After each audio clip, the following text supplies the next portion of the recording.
Good morning, good morning, good morning to you all, and welcome to Soccerex 2018.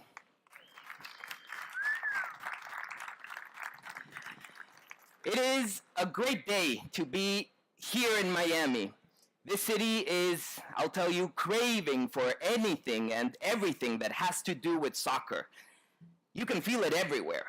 And we're actually getting what we want, maybe even a little bit more, because not only will South Florida be having an MLS team come 2020, but also we as a city have the honor for the next couple of days of hosting what is the biggest, the most important, and the most influential soccer expo in the world.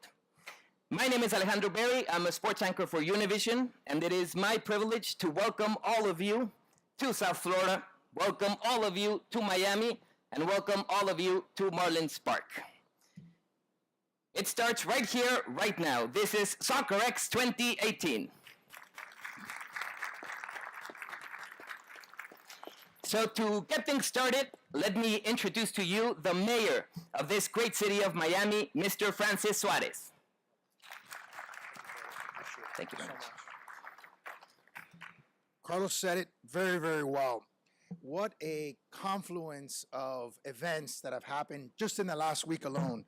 Obviously, everyone remembers and recalls that just a week ago, our residents, by a 60% margin, approved of MLS coming to the city of Miami. Just last night, we had the grand opening of the CONCACAF headquarters in Miami as well, in downtown. And of course, today we kick off Soccerex in the city. I'd like to begin by thanking, because there's so many people that we have to thank. Obviously, MLS Commissioner Don Garber, Alan, who's here, thank you so much for the former president of U.S. Soccer and one of the creators of MLS. Obviously, U.S. Soccer President Carlos Cordeiro, Chairman of Soccerex Tony Martin, President of CONCACAF Victor, thank you so much. Alexi, thank you for being here. John Christic, Executive Director of the World Cup Bid, and Univision Deportes, Alejandro Berry. We are so honored to have all of you here today to kick off this amazing convention. Miami is a world-class destination for sports, business, and tourism. Just like soccer, Miami is uniquely diverse, multicultural, and global. This is why we serve as an ideal venue for this event to unite thousands of soccer's most influential voices to share ideas and shape the future of this international sport. Soccer is becoming the sport, not just in the U.S., but here in South Florida. In fact, I believe there has never been a better time for soccer in Miami and in the U.S. than right now. As I mentioned, our MLS team will be coming to the city of Miami in an iconic site and venue with over 60% across the board approval in the city of Miami. Our parks are bursting at the seams with children playing soccer, bursting at the seams. We literally cannot maintain the sod sufficiently for the volume of play, so we have to do a lot of artificial turf. Just yesterday, of course, we helped inaugurate the CONCACAF headquarters. Philip, thank you for being here. Victor, thank you so much again for being here. And we were obviously recently selected as a proposed host city for the 2026 FIFA World Cup. I did not want to put the FIFA president on the spot to have him make an announcement right then and there. Maybe put a little pressure on him over the weekend and see what we can get accomplished. But this is really a generational opportunity for soccer and for sports in Miami and in the United States. My son only plays soccer, and so many sons and daughters of our city only play soccer now, and that change is happening, and it's a generational opportunity. I was telling the president of FIFA yesterday that you have a 20-year opportunity here. If we don't capitalize on it, it'll be lost for 20 years. And I think what's amazing about this moment is that we are capitalizing on it, and it's so clear based on the things that are happening. With the addition of an MLS franchise, Miami would be only one of 11 cities with all 5 major league sports. Think about that. And if we get Formula One, we may be the only city in the world, not just in America, that would have all 5 major league sports, major sports, and Formula One. Soccerex's mission is to grow the game of soccer, running concurrently and directly in line with Miami's electrifying enthusiasm for soccer. This is an exciting time for the city of Miami, and the game of soccer has a tremendous amount to do with it. I'm extremely excited to see how this universal sport makes our city more vibrant, energetic, and a dynamic place for all of us to enjoy. Thank you, Joe, for choosing Miami to promote this beautiful game to the entire world. Thank you, and God bless each and every one of you. Thank you very much, Major Suarez, and thank you for all you've done to promote soccer in the city of Miami. As a resident, I really appreciate that. And now it is time for me to introduce the man who makes all this possible, Mr. Joe DaGrosa, Chairman of Soccerex.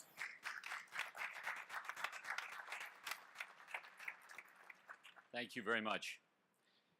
Thank you, Mayor Suarez, for joining us here today, and most importantly, for everything you do for this great city. Your Royal Highness, ladies and gentlemen, I am pleased and honored to welcome you here today to Soccerex USA 2018. This is the first time we've hosted Soccerex here in Miami, and we're delighted to have all of you here with us today to discuss the many, many exciting developments in the world of football. Miami is at the epicenter of the Western Hemisphere for soccer, and we hope that Soccerex, in coming to Miami, can be a landmark event for the future of soccer in the Western Hemisphere. A cornerstone of Miami's success is the Inter Miami team, and I'd like to congratulate David Beckham, Jorge Mas, and the entire Inter Miami team. And congratulations on receiving overwhelming approval for the new stadium. There are also a number of people I would like to thank for making all this possible.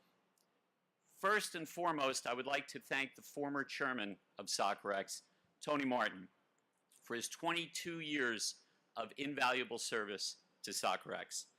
Tony is a beloved member of the Soccerex family. The great news is that his son Joe is with Soccerex to continue that legacy. Perhaps most importantly, I'd like to honor Rita Revie and her late husband, Duncan. Together, they've been the backbone and driving force of Soccerex for all these years. A few months ago, I had the great fortune of meeting Rita. As anyone who knows Rita can attest, she is an absolutely terrific person.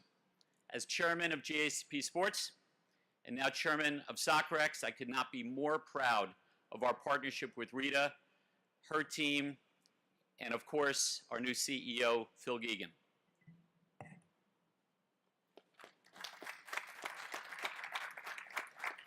In tribute to Rita's late husband, Duncan, we will once again be presenting the Duncan Revie Award to an individual who, through their passion for the game, makes football that much better. Last and certainly not least, I'd like to thank our event partners, the London Football Exchange, CONCACAF, La Liga, MLS, US Soccer, and of course Univision, along with our great exhibitors, all of whom are working together to make this great event possible. This has been an incredible year for Soccerex. This past April, Soccerex hosted its inaugural event in China, bringing 2 decades of experience to the fastest growing football market in the world.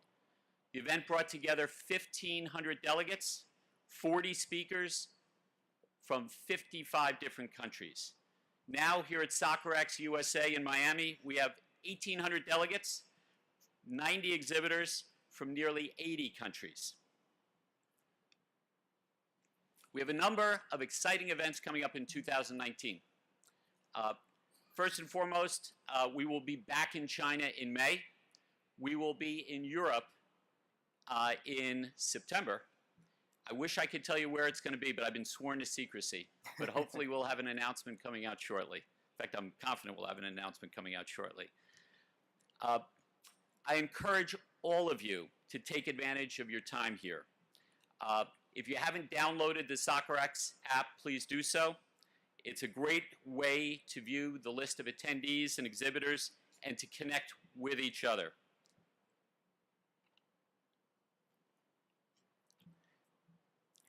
It is our sincere hope that you all create meaningful business relationships here at Soccerex. On a final note, this Saturday, Soccerex, in partnership with GACP Sports, will be hosting a Celebrity Beach Soccer event in Miami Beach in partnership with Sports Illustrated Swimsuit. We'll have iconic footballers, including my friend Landon Donovan, Carlos Valderrama, as well as other top players, and of course, Sports Illustrated's well-known and legendary swimsuit models. Anyone who is interested, there will be information at the information desk. In closing, I'd really like to thank each and every one of you for coming here today. It's you who make this event possible and you who make this event great, and I want to thank you on behalf of the Soccerex team from the very bottom of my heart. Thank you.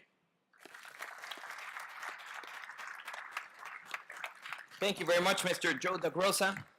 It's going to be an exciting couple of days here at Marlins Park. Everything looks fantastic, by the way. Let me now introduce to you Mr. Carlos Cordeiro, U.S. Soccer President. Can I just... Of course. Good morning. Thank you, Alejandro, Mr. Mayor, Joe, friends, fellow presidents from across CONCACAF, everyone here at Soccerex. It's great to be with you. On behalf of everyone at U.S. Soccer, we're honored to be your partner here at Soccerex USA. I have to say, on a very, very personal level, I'm thrilled that Soccerex has come to Miami. My family and I immigrated here many years ago. I was a teenager. We settled right here in Miami. So this community, this country welcomed us with open arms, and today I still call this city my home. So on behalf of all of us here in Miami, bienvenidos a todos. Welcome to our hometown. We're all here at Soccerex for the same reason. We all love the beautiful game. We all want to bring it to more people in more places. Here in Miami, we're reminded how we can do it. Here we welcome people from across the Caribbean, Latin America, around the world. We're a melting pot of cultures and traditions. And of course, Miami, as you've heard this morning, is proud to be the home and headquarters of CONCACAF. In other words, the only way we can, and we're going to grow the game, global game, is by growing it together. Here in the United States, we approach this work with total humility. In most of the world, football is a way of life. For us in the United States, we're still building our soccer culture. Yes, of course, we have our challenges. We're working to meet them. But at the same time, as we look forward to the future, we couldn't be more optimistic today. By any measure, soccer in the U.S., as you've heard already, is more popular than ever. Our professional leagues are thriving and growing. Viewership is surging. The millions and millions of boys and girls playing in our youth leagues across the country, our rising talent on our youth national teams are the stars of tomorrow. Just a couple days ago, I was in Bradenton, up by Sarasota, with our U20 men's team. Their talent, their diversity is an inspiration to all of us. So in Miami and across the country, soccer is beloved by vibrant immigrant communities. Among millennials, soccer now ties basketball as the second most favorite sport to watch. Among Generation Z kids, between 8 and 23 years old, it's even more popular. In other words, demographics are in our favor, which is why with more than 300 million people, more of whom are playing soccer and watching soccer than ever before, the United States represents the greatest immediate opportunity to grow the global game. We're also optimistic for another reason, because the United States, Canada, and Mexico won our historic bid to co-host the FIFA 2026 World Cup. I want to take this opportunity, being back in the United States now, to thank once again our great partners and friends from Canada and from Mexico, and so many of you, the 41 federations of CONCACAF. We cannot thank CONCACAF enough. We could not have won without you. And I say that with total sincerity. Your unanimous endorsement of our bid sent a powerful signal to the world, allowing us to build a strong coalition of support. So as a result, the FIFA World Cup will come back to CONCACAF in 2026 for the first time in more than 30 years. We see in the United States hosting as a once-in-a-generation opportunity, not just in 2026, but during the 8 years leading up to it, an 8-year runway to grow the game together. In the US, the excitement and energy leading up to 2026 will inspire a new generation, bring more players into our ranks, bring us closer to our vision, making soccer the preeminent sport in the United States. And across the region for 2026, it will reinforce our One CONCACAF vision, championed by Victor, who you'll be hearing from in a few minutes. It will give us the opportunity to turn CONCACAF into one of the most vibrant football communities in the world. And with the massive backdrop of a North American sports market, the largest in the world, 26 gives us the opportunity to introduce FIFA to potential new partnerships that will generate record profits and more funds for programs like FIFA Forward to develop football in every region of the world. After all, in a world where the forces of division so often try to pull us apart, football brings us back together. We saw this in our united bid when our 3 countries came together as equal partners to offer what no one country could ever provide alone. We saw the power of football as we met with federations around the world, listening to their experiences and realizing that, big or small, developed or developing, we're all part of the same global football family. We all face many challenges, but we can all learn from each other.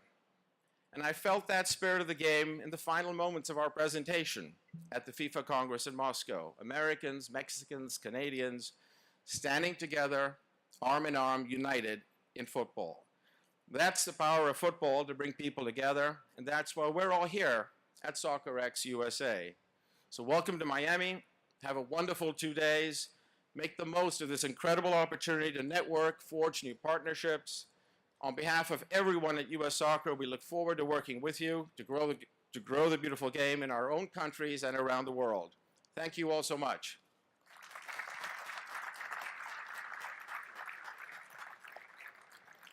Thank you, Mr. Carlos Cordeiro. And now it is time for a very special moment here at Soccerex. Let me welcome to the podium John Christic, former Executive Director for the successful United 2026 bid. The World Cup is coming home. Thank you very much.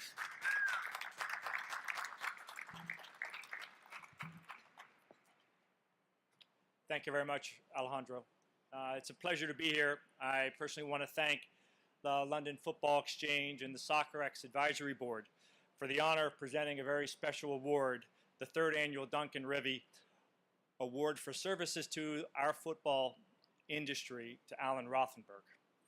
For many of us in the United States who have a career around this sport, we owe a tremendous amount of gratitude to Alan.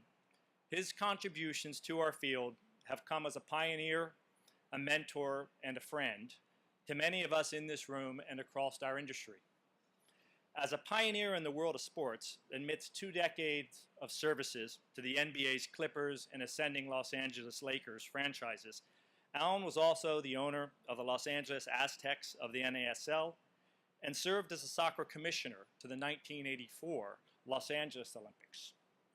His experience, vision, and determination led him to spearhead our sports rise in the U.S. during the 90s as chairman and CEO of the successful 1994 FIFA World Cup, chairman of the 1999 FIFA Women's World Cup, president of the United States Soccer Federation, chairman of the U.S. Soccer Foundation, founder of MLS. The list could go on and on.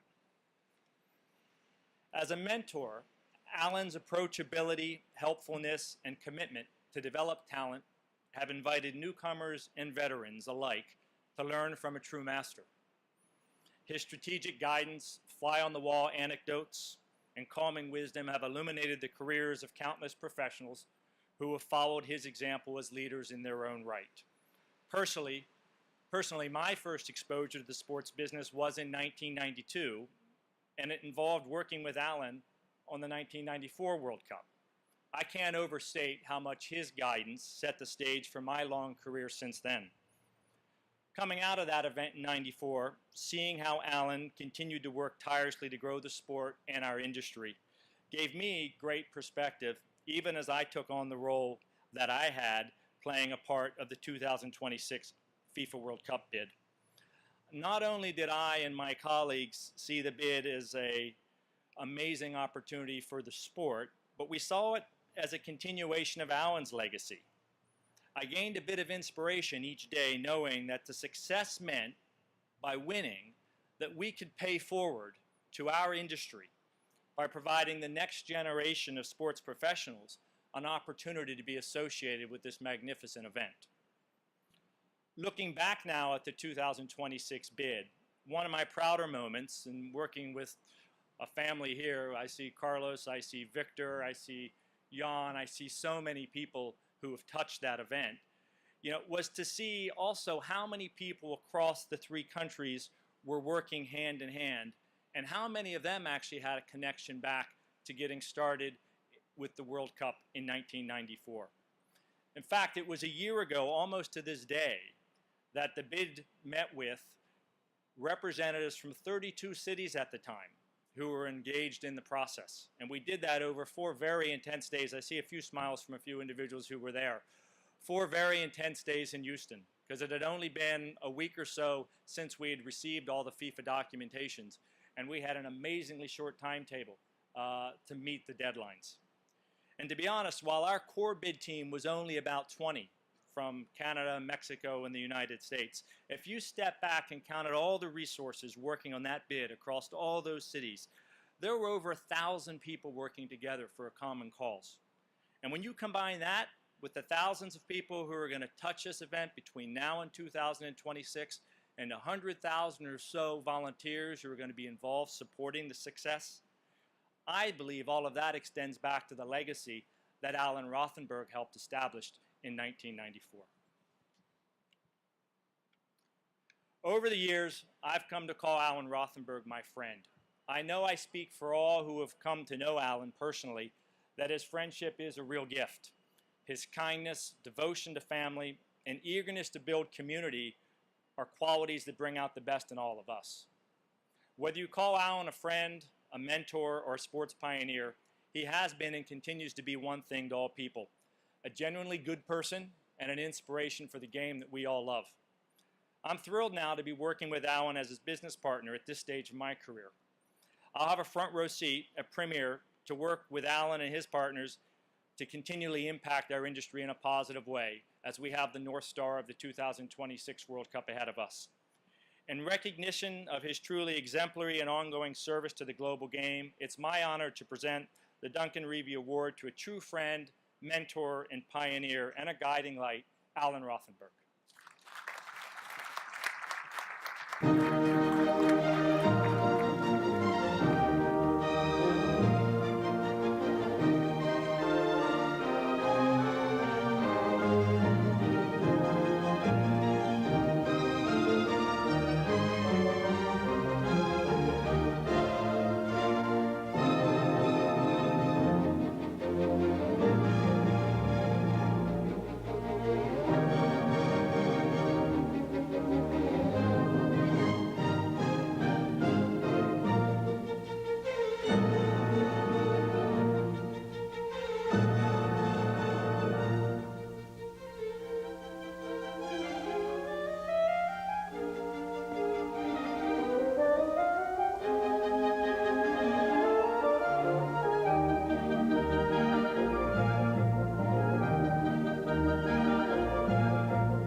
What will be the legacy of the World Cup in the United States? Alan Rothenberg sees the tournament as the doorway to a new era in professional soccer in the U.S. Major League Soccer. The response has been great. Investors are very enthused. We have executed a phenomenal TV contract with ESPN and ABC. Sponsors are showing interest. We've got almost 30 cities who are going to apply to see if they can be one of the first 12 teams in the league, and it's very, very good.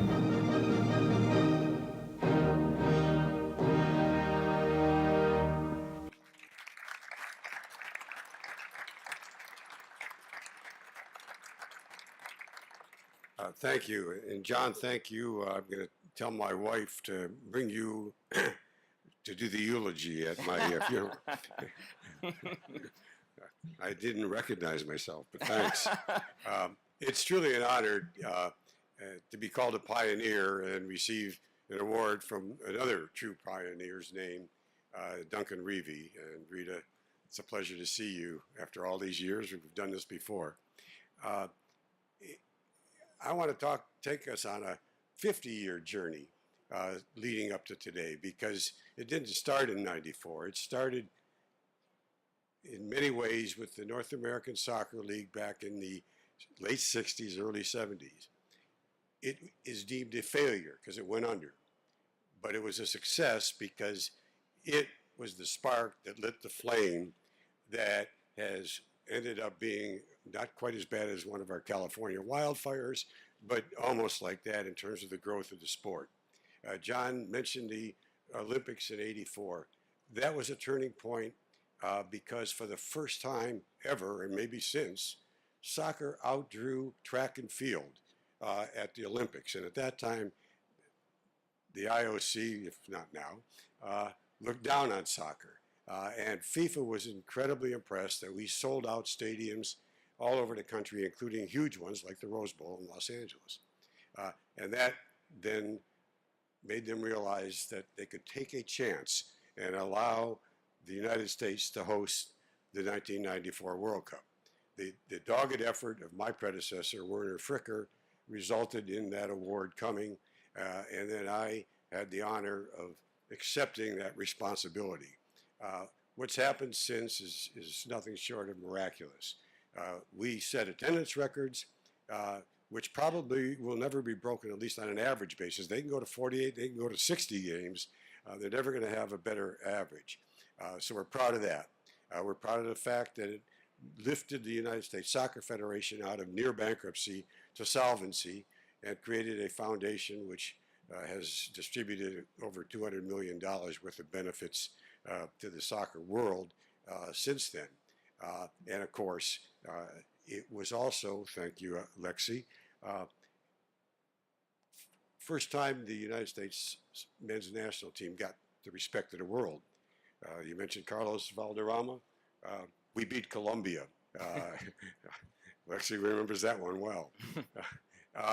And then we really played head-to-head an even match with the eventual champion, Brazil. And so for the first time, we really took the stage as a true soccer team. But for the success of '94, there would have been no Major League Soccer. Major League Soccer came about because people saw the potential. And we had great people like Phil Anschutz and Lamar Hunt and Bob Kraft who underwrote the beginnings of Major League Soccer, and in its darkest days, which did occur, still stayed with it and made it successsual. And then, of course, you're going to hear from Don Garber later. Don's leadership of Major League Soccer has just been spectacular, and it is truly one of the great leagues in the world. From an attendance standpoint, it stands up there with about, I think maybe there's 3 other leagues that are better average attendance than Major League Soccer. And so '94 was that platform. And then '99, FIFA gave women's soccer lip service up till '99. Some would say that's still the case, but I don't want to get into that. But the '99 Women's World Cup was again a breakthrough to show the world, with America's leadership, what can be done. So we talk about '94, and it was great. Now I want to talk about the future. Carlos talked about it. It's so important. 94 was used as a platform to elevate the sport at every level in the United States. Carlos and his colleagues in Canada and Mexico see it as an opportunity to elevate it, as Carlos said, to global prominence. And I expect that in 2026, number one, you're going to see a United States national team that will be competing right at the highest level. I won't predict victory. I don't put that much pressure on you, Carlos, but we're going to be up there. And the global world, which has been descending on the United States as it is, will be doing that even more than ever. And it's my vision that 8 years from now, I'll be standing there and awarding this to Carlos and his colleagues in Canada and Mexico for the amazing job they've done. So I thank you, and I thank you for all the contributions all of you have made for so many years and will continue to make on behalf of the great sport. And it's, again, a great honor to receive this award in Duncan's name. Thank you.